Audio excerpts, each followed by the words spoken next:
Jade Anderson had gone to visit her friend, but she died alone at the house, having been confronted and attacked by dogs. Outside the home, they're grieving for a teenager.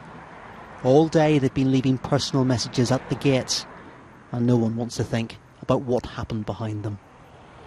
She was always there for you, and if you needed a shoulder to cry on, she'd be there, and if you had any problems, she'd always help you through it. When the police arrived at the house yesterday afternoon, they found Jade and 5 dogs. 4 of them were completely out of control and had to be destroyed. Oh, I saw the response unit, but the van there, and then they were going into an house here. Neighbours say they were used to hearing the dogs bark and seeing them jump up at the gate, and other children did regularly visit the house. The dogs. Well, the white one, when I went in near the cage, you could see that was aggressive.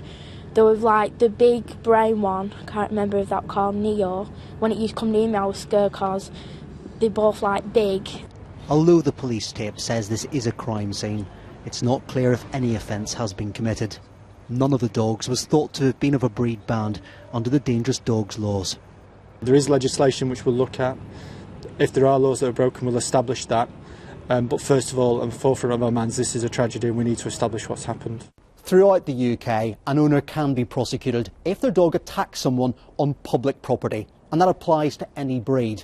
But in England and Wales, it's not an offence if a dog is dangerously out of control on private property.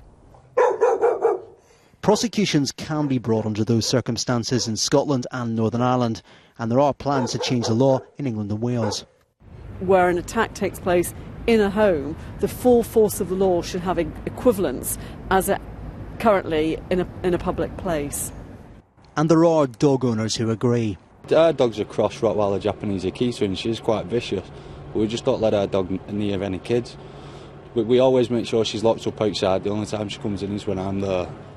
While some are debating the dangers of dogs, most people here are simply mourning. Chris Buckler, BBC News, Wigan.